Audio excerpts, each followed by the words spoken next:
Hello everybody, welcome back to more political chatter. We are back with another 2024 election prediction.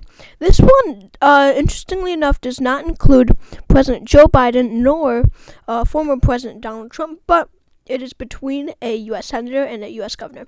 So this election prediction is between Joe Manchin of the Democratic Party and Glenn Youngkin of the Republican Party. This is a fan-requested prediction from, let's see, who was it? Gabby Trivanov. So shout out to you. But always give me matchups to do, and support me on Patreon, by the way. But that'd be great. So let's get right into it. So Manchin would win states like California and Washington solidly. Manchin comes from the state of West Virginia, very red state. So interestingly enough, he has been reelected 3 times, if not 2, to the U.S. Senate.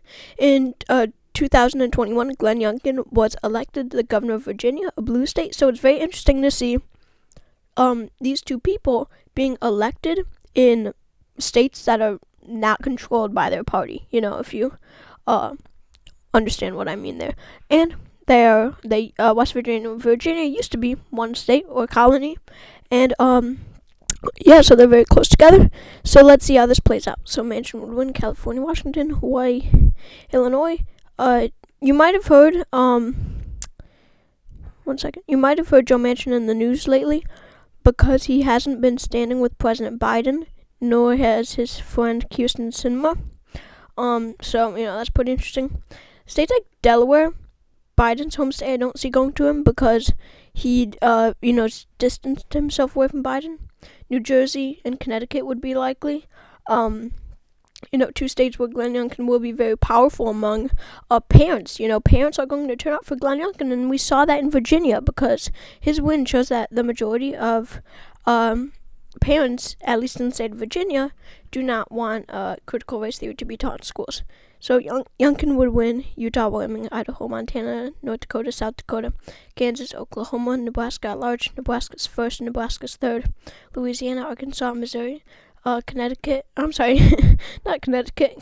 Tennessee, Mississippi, Alabama, Indiana, and West Virginia solidly. These would be solid states.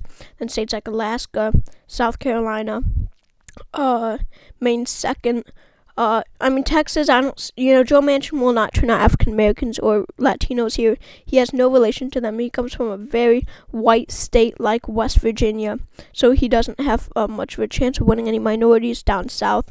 So that means states like Florida become likely for Glenn Youngkin because, remember, he is very popular, and he will really reunite the Republican Party. They have been ununited lately because pro-Trump and anti-Trump Republicans are splitting apart, but Youngkin is pro-Trump and not anti-Trump, but he is pro-Trump and also not Trump. He will win many people to his side. He'll win independents, he'll win moderate Republicans, he'll win Trumpians, and he might even win some some Democrats who are not happy with Manchin as the nominee.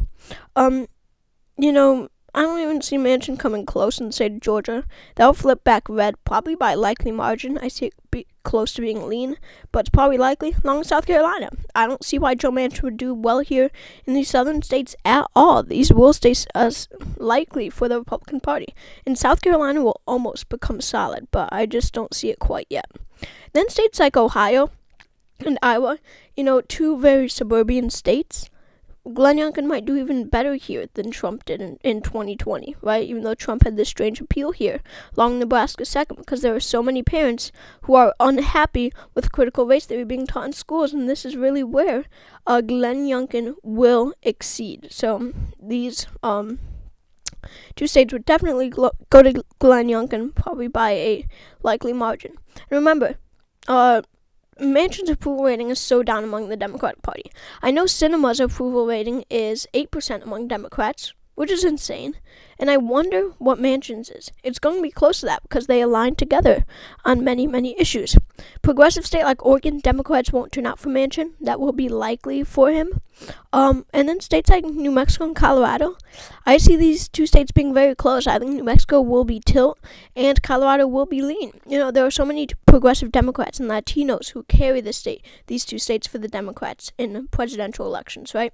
Well, Manchin won't turn out either of those. He really will not. So also states like New Mexico and Colorado, they will be very close to going to the popular Glenn Youngkin. And then Youngkin will be able to win states like Arizona lean and Nevada lean. I only give these by lean because Manchin's conservativeness will be more acceptable to Democrats in these two states. Remember, Arizona's where Sinema is from. And, she has a very low approval rating here. But it is higher than other states because it is her home state. Going up to Minnesota, I see Manchin losing it very narrowly. I see it going to Glenn Youngkin by a tilt margin. It's tough to call. I mean, if it was Trump, I would give it to Manchin. But because it's Youngkin and he's more acceptable to people, Minnesota, I believe, would be tilt. Then Wisconsin would be lean. Michigan, again, Manchin will not turn out African Americans as much as Biden did. Nowhere close as much to as Biden did. And of course Obama, for that matter, or Kerry, or Gore. Really, I don't see Manchin turning out African Americans at all, because what has he done for them in his past? He comes from such a white state, West Virginia. It's not diverse at all there. And, he has not worked with Obama, and he's not at all working with Biden. So, a state like Michigan with a high African American population, I believe, would go lean Youngkin, along Pennsylvania. Whoops, not blue. Pennsylvania, because, what was I going to say? Because it's a very suburban state with a lot of parents here who will really like Glenn Youngkin. Moving on to, whoops, way too close to the microphone. Moving on to Maine at large, 2 electoral votes here, probably lean Manchin. Hillary won it by a lean margin. Biden won it by likely. New Hampshire is, again, a state with a lot of suburbs. It's a suburban state, and this is where Glenn Youngkin is going to exceed. With Biden's unpopularity and Democrats not turning out for Manchin, progressive Democrats not turning out for Manchin, I see Youngkin having the edge. I think he's going to win it by a lean margin, especially saying that Trump was this close. I mean, I was making a motion with my fingers, but can't see my fingers, but so close to winning it in 2016. Hillary only carried it by 0.37%. Now, moving down to Virginia, this one is really a tough state to call. It's like I want to give it to Manchin, and we have to remember that Manchin him not working with Biden does bring something, because that means he's not affiliated with the Biden administration.